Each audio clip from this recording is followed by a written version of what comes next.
Hey guys, what's up? Sieg of my house beating you. Welcome to another video. And this video is a review of a PS4 game I beat about a week ago.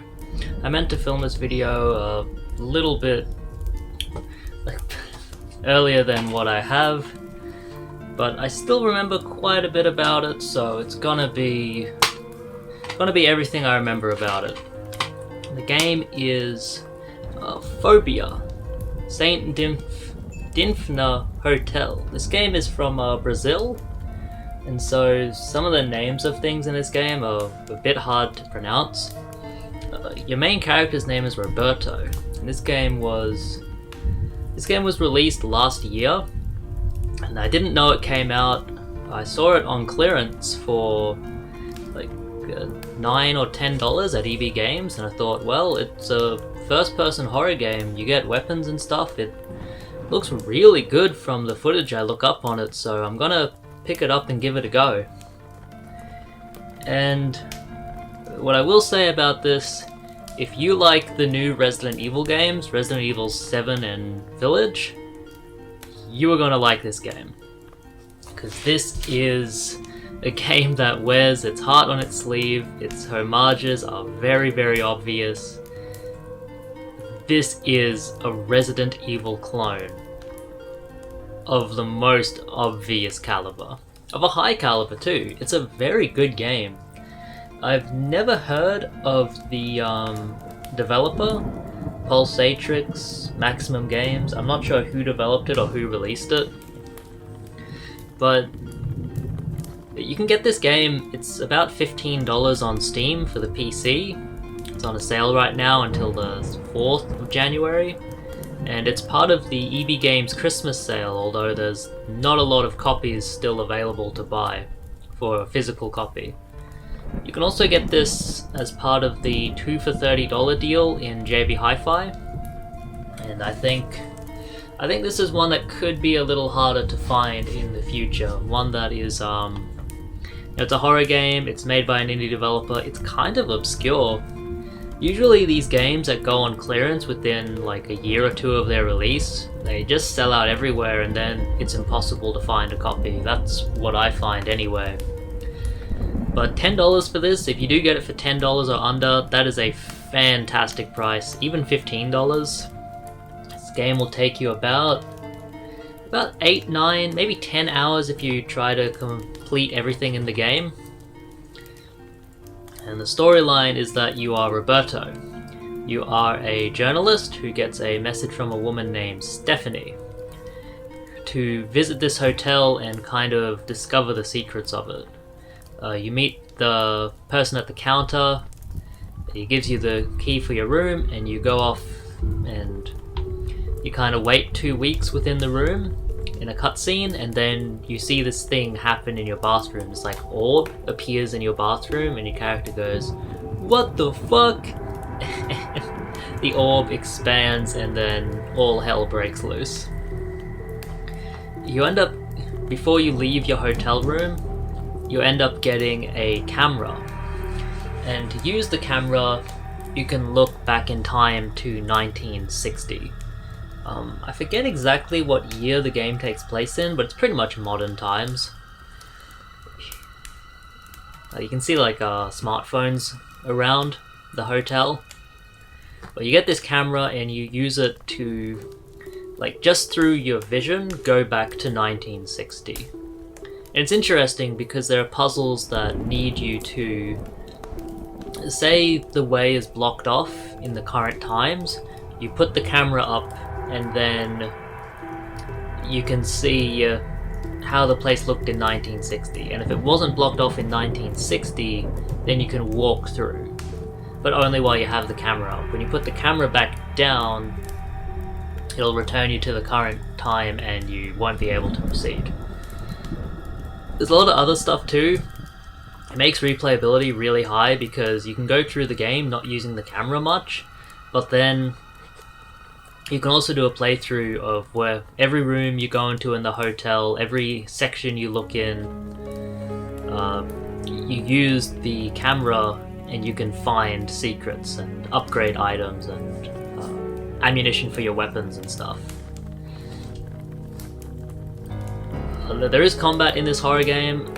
Generally, I like there to be combat in horror games, although in the case of this one, once you start getting more weapons and you find a lot of ammunition, there's really just no need to feel scared anymore, because enemies will glow red. There's only really one kind of enemy in the game, and the rest of the enemies are like bosses.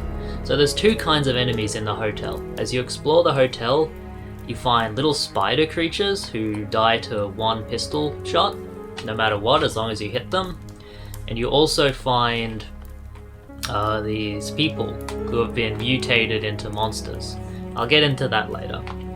You find these people who have been mutated into monsters, and they have a glowing red chest, and if you shoot them directly in the heart, you will take them out in one hit. Well, I know your heart's down here somewhere, but in the game you shoot them in the chest. And if you get a good shot in their chest, they will die in one hit. You can also just spam bullets at them and they will eventually die, but it's not recommended because the enemies are spongy unless you hit them in the chest. So you gotta get good at aiming. And there's a little bit of stress because the corridors in the hotel are quite tight, the enemies will rush you, and it is kind of difficult to line up the perfect shot, but honestly, there were very few points in the game where I felt like regular enemies were overly challenging. There are 3 bosses in the game. The very end boss is a character similar to Nemesis. I think his name is Agilis, or Agile. It's something similar to that. It's just like this big hulking brute, and he's got like a claw for an arm. It's an interesting boss. The first few times you encounter it, it's similar to Nemesis, where you just have to run away. There's really no reason, or like Mr. X. You can't kill it, so there's really no reason to try and engage it. The good strategy I found, because it corners you and will get a hit in on you unless you shoot it a few times to make it like fall down in pain, and then it will get back up and pursue you again. So if you use 2 big shotgun bullets, you know, hit it twice with the shotgun, it'll fall down and then you just run past it, and after that it's too slow to really be a threat to you. Especially if you kind of...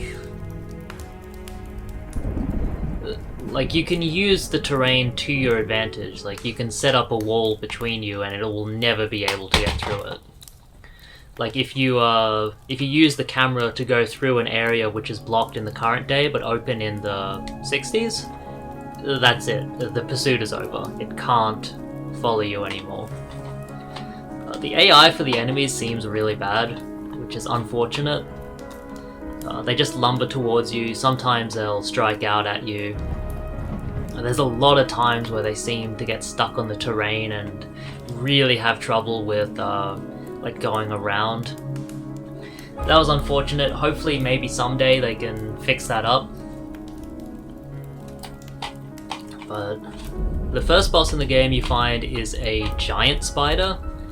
It's kind of set up as like the queen spider, the mother spider to the rest. And it's a pretty good boss fight. It's a bullet sponge. You just keep attacking it until it dies. You use the shotgun, and there are, in every boss arena, you get more ammo. So there's a place in the boss area where you can just go and collect ammo infinitely, so you're not running out of ammo and feeling too much of a challenge. That one goes down, like, it actually took me 4 tries to beat that one just because I didn't know about the ammo and I was low on health the whole time. The second boss is it's like a monster that plays a piano when you first enter the room and then it attacks you. It's like some weird woman thing. It's very scary looking actually. And you have to use a machine gun on that one. That one's a pretty good fight. It jumps up onto some railings. You have to shoot it while it's on the railings. You have to avoid it when it jumps down. It's a good fight. I like that one. And the third boss fight right at the end. I feel like they could have had another boss fight in between because it feels like there's a big gap between the boss battles. But when you face the final boss, you have to shoot it to weaken it, and when it falls down, you go and open like gas pipes to let poison gas in, and like it kind of weakens the boss to a point where you can eventually kill it. And that's the main bad guy, the big hulking brute. And that's right at the very end of the game. After that, there's no more gameplay really. The game ends. So spoiler alert here, you start off in this hotel and you're discovering like monsters and supernatural occurrences, and the whole hotel has gone to shit. Like it's on fire, the water's burst and it's flooded, stuff like that. You spend most of the game in here, but there are sections where you go and play as another character. I think his name's like Edward or something? I don't remember. But you play as this character from like back at the turn of the century. There's this mining town, and there's this mystery about like how everyone has died except for this one character. It's the boss of the mine. And you play as that. There's no enemies in that section, but it is interesting to do something different for a little while. You go around, collect these pieces of an orb, and you hold up the orb and it like shows you the next piece, and you have to track them down. Bit of a scavenger hunt, but it is something to break it up. It is pretty good. The weapons in the game, you get 4 main weapons. You get a pistol, shotgun, machine gun, and a revolver. And the revolver's the strongest weapon in the game, kind of like a magnum kind of thing. And it's very hard to find ammo for it. I'd honestly recommend saving it for the final boss, because there's just no reason to use it outside of the final boss battle. Or if you want to use some on the second boss, I guess, because that one's very spongy. You find a lot of upgrade items, a lot of orbs around. Some only give you 1 upgrade point, others give you 5. And it is good to upgrade your weapons and stuff. There's not much you can do for your character. I think you can make your camera see further in the dark, because it also acts as like a night vision, but you've got a flashlight that lasts infinitely, so you don't have to really worry about being in the dark. And it's very much like the Resident Evil games. There's a lot of backtracking through the levels. There's a lot of like you find an item that allows you to go back into previous areas and open up new sections, or complete puzzles, stuff like that. You find a lot of text logs, you read through them and you discover how to finish other puzzles, stuff like that. It does require you to stay focused at all times, which I do like. You can't really just like bumble your way through the game. It's very non-linear. Like the events that happen in a set motion, but as far as getting to them, it's really up to you. And I do like that about the game. There's a lot of puzzles which are really cool. Actually a little daunting at first, because you get into the hotel, like the first couple sections are very linear, and then you get into the hotel and this whole thing opens up. And there's so many levels to explore. There's like 8 levels to this hotel. Plus after you finish the hotel section, you go down to like a secret underground lab, which is where they've been making these monsters, using the power of the orb. And it's like a medical facility, like a science facility kind of deal, like a lab. And that's where that's where I looked at it and I thought, okay, yeah, like Resident Evil 7, yeah, obviously. Big inspiration. But I definitely recommend it. It's a very good game. The only problem I'd really point out with it is that the combat really... the enemies don't feel challenging in any way. Whereas in Resident Evil 8, Resident Evil Village, I've not played it yet, but from what the footage I've seen is that the AI is very intelligent. It'll try and get out of the way of your shots. You know, it's hard to line up a perfect shot, stuff like that. Stuff they were doing in Resident Evil 4, which was, 15 years ago.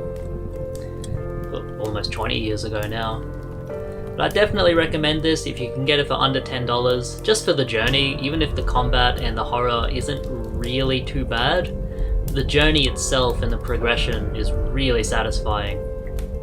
Like, it's really fun to go back to an area and finish a puzzle that you found hours earlier and you couldn't figure out. That's really satisfying, kind of like that, like the Metroidvania loop. And I really recommend that. So yeah, I do recommend this game. It's very cheap at the moment. You can get the PS4 version, which has the PS5 upgrade available. I'm not sure exactly what's upgraded. It looked really good graphics. I think we're at that point where like graphics are kind of where they're gonna be, and there'll be little refinements here and there, but for the most part we've kind of reached that peak in terms of graphics. It's like maybe you can make it look more realistic, but I think people are very happy with the graphics that are coming out. Even for these kind of indie titles, the graphics look absolutely incredible compared to what we had, 10 years ago on the PS3. Yeah, I do recommend it. Definitely give it a go. PS4 Pro enhanced as well. Maybe you can get it running at 60 FPS. I honestly don't notice. No manual. That's the way it is now. Yeah, definitely check it out. It's a cool little game. I definitely recommend it. Give it a go, and you'll probably like it if you enjoy Resident Evil. Right, that's the review. Thank you guys for watching. Hope you guys enjoyed.